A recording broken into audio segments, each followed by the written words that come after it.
সবাইকে। তো আমাদের ওয়েবসাইটে আপনি আপনার প্রোডাক্টগুলো কিভাবে লিস্ট করবেন? তো এর জন্য আপনাকে যেতে হবে এই যে ভেন্ডর অথবা সাপ্লায়ার প্রোডাক্ট পারচেজ এখানে। তো এখানে যাওয়ার পর আপনাকে এই যে নিউ পারচেজে যেতে হবে। এখানে গিয়ে আপনাকে আপনার যে প্রোডাক্টটা অ্যাড করবেন সেই প্রোডাক্টের নাম দেবেন। আমি ধরে নিচ্ছি আপনার প্রোডাক্টের নাম হচ্ছে প্রোডাক্ট এ, এবং এর যদি কোনো সাইজ থাকে যেমন 500 কেজি বা গ্রাম বা অন্য কিছু হতে পারে, তো সেটা আপনি উল্লেখ করে দিতে পারেন। সে আমি ধরে নিলাম এটা 500, প্রোডাক্টে 500। এখন এটা যে কোনো কিছু করতে পারে। এরপর আপনি চাইলে আপনার যে ব্র্যান্ডের নাম সেটা অ্যাড করতে পারেন অথবা নাও করতে পারেন, এটা ম্যান্ডেটরি না, কিন্তু প্রোডাক্টের নাম অবশ্যই দিতে হবে। এবং আপনার যে বিক্রি প্রাইস, আপনার যে বিক্রি করবেন সেই প্রাইসটা অবশ্যই আগে দিয়ে দিবেন। যেমন আমি এই প্রোডাক্টটা বেচবো সে 200 টাকায়, সেটা দিয়ে দিলাম। এবং আমার যে ভেন্ডর প্রাইস অথবা যে সাপ্লায়ার প্রাইস, মানে আমার কত টাকা পড়েছে এটা কিনতে, সে আমি ধরলাম আমার এটা 150 টাকা পড়েছে, তো এটা আমরা দিয়ে দিলাম। আর কাস্টমার সেলিং প্রাইস এটা অপশনাল, এটা আপনি জিরো রেখে দেবেন।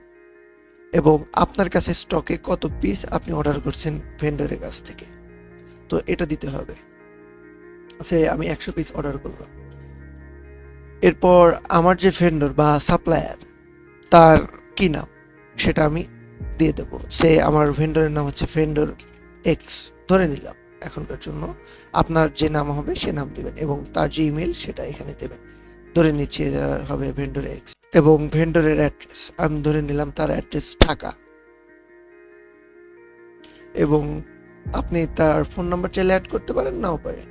এরপর আমি এটা হচ্ছে অর্ডার দেব আমার ভেন্ডরকে, এবং অবশ্যই এটা অ্যাড টু মেইন প্রোডাক্ট এটা করে রাখবেন। তাহলে আপনার যে প্রোডাক্টটা এটা ডেমো হিসেবে অ্যাড হয়ে থাকবে, এবং এই জিনিসটা আমাদের পেন্ডিংয়ে থাকবে। কেন? কারণ আমরা এটা আমাদের সাপ্লায়ারের কাছে অর্ডার করলাম। তো এখন যদি এই প্রোডাক্টটা আমার কাছে পৌঁছে থাকে, ঠিক আছে, তাহলে আমরা এটা কনফার্ম করে দেবো যে কনফার্ম। এখানে বলছে যে ইন্টার রিসিভ কোয়ান্টিটি, মানে অ্যাকচুয়াল রিসিভ, সে আপনি 100 পিস অর্ডার করেছেন এবং সেই টাকাটা আপনি আপনার সাপ্লায়ারকে দিয়েছেন, এবং সে আপনাকে যে পরিমাণ প্রোডাক্ট পাঠালো সে সে 100 পিসই আপনাকে পাঠিয়েছে, তাহলে আমরা এখানে 100 পিসই দিয়ে দেব। এবং সে কত টাকা করে আপনার প্রাইসটা রেখেছে, আমরা তো অর্ডার করছিলাম 150 টাকা করে, তো সে 150 টাকায় আমাদের কাছে রেখেছে। তো এটা দিয়ে আমরা ওকে করে দেব, দিয়ে আবারও ওকে করব যে আমরা কনফার্ম হয়ে নিলাম সব কিছু ঠিক আছে। তাহলে এই প্রোডাক্টটা আমাদের অ্যাড হয়ে যাবে। এই যে প্রোডাক্ট এ, ভেন্ডর প্রাইস, এবং আমার বিক্রি প্রাইস এবং কাস্টমার সেলিং প্রাইস, এটা হচ্ছে কাস্টমার বা আপনি যার কাছে বিক্রি করবেন সে যদি বিক্রি করতে চায়, তো এটা ম্যান্ডেটরি কিছু না। এবং আপনার এই প্রোডাক্টে প্রতি প্রোডাক্টে কত প্রফিট হচ্ছে সেটা আপনি দেখতে পাবেন, এবং আপনার কাছে কত পিস প্রোডাক্ট আছে সেটা এই স্টকে দেখতে পাবেন। পরবর্তীতে যদি আপনার স্টকটা অ্যাড করার প্রয়োজন হয় তাহলে আপনি এই যে অ্যাড স্টকে